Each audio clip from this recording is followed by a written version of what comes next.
Researchers at Harvard studied two groups of people. One group grew up wealthy. One group grew up with almost nothing. They gave both groups the same amount of money and watched what happened. The wealthy group invested carefully.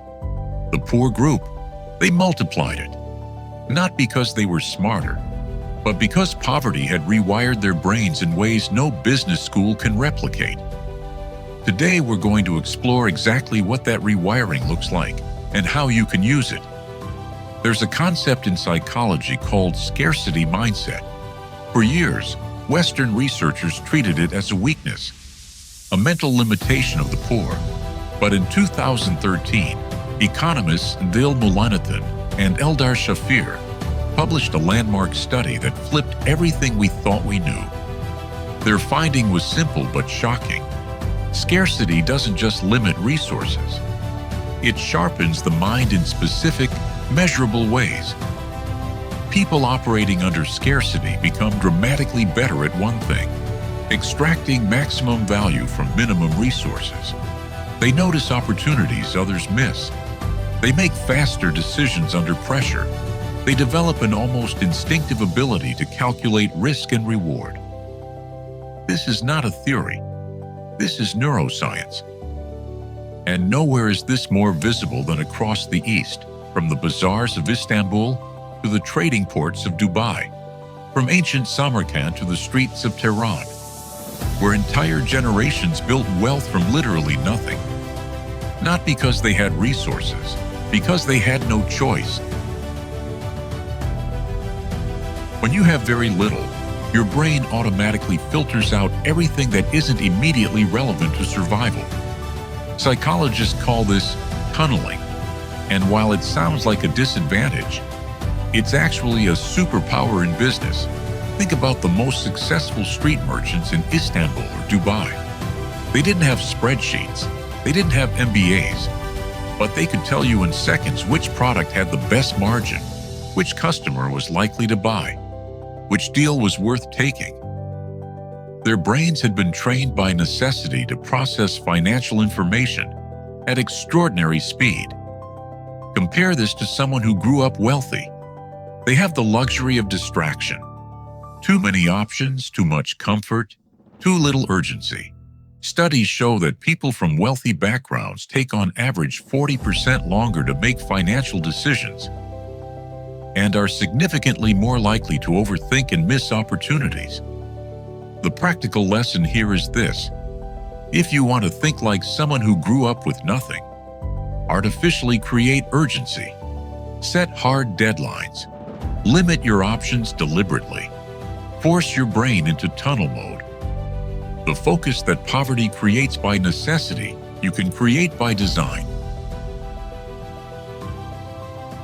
Nobel Prize-winning psychologist Daniel Kahneman proved that humans feel the pain of losing something twice as intensely as the pleasure of gaining the same thing. This is called loss aversion, and it is the single biggest reason why most people never build serious wealth. But here's what Kahneman's research didn't fully explore. Loss aversion only works if you have something to lose. A person who grew up in genuine poverty, who watched their family navigate economic collapse, currency devaluation, empty shelves, has already processed the worst-case scenario. They've lived it. The thing that paralyzes wealthy people with fear is something poor people have already survived. This is why some of the most aggressive and successful investors in emerging markets come from the poorest backgrounds. They don't fear losing money the way someone who inherited wealth does. Their psychological baseline is already zero. So every gain feels like a bonus, not something to protect. The practical application: next time you hesitate on a financial decision because of fear, ask yourself honestly, what is the actual worst-case scenario? Chances are you've already survived worse. That realization alone can unlock a level of financial courage most people never access. For over 1,000 years, merchants on the Silk Road operated without banks, without contracts, without legal systems. The only currency that truly mattered was trust. And the only protection against loss was your network. Caravans weren't just a practical way to move goods. They were sophisticated economic units built on mutual dependence. Every merchant in a caravan had a stake in every other merchant's success. If one failed, the whole caravan was weakened. So they shared information, resources, risk, and reward. Modern research on economic mobility consistently finds the same pattern. People from low-income backgrounds who escape poverty almost never do it alone. They do it through networks, tight, trust-based communities, where information and opportunity flow freely. Compare this to the Western model of individual achievement. The self-made man, the lone entrepreneur, the myth of the person who built everything by themselves. It's a story that sounds inspiring, but the data doesn't support it. Study after study shows that access to the right network is more predictive of financial success than intelligence, education, or even starting capital. The Silk Road merchants understood this 1,000 years ago. Your network isn't just your net worth, it's your survival system. Here's what's fascinating about this moment in history. The 3 psychological traits we just explored: tunnel focus, fearlessness toward loss, and network intelligence are now the most valuable skills in the global economy.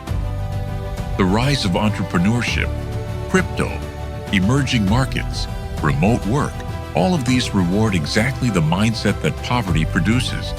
The world is finally catching up to what people from places like Istanbul, Lagos, Jakarta, and Mumbai have always known: that constraints don't limit greatness, they create it.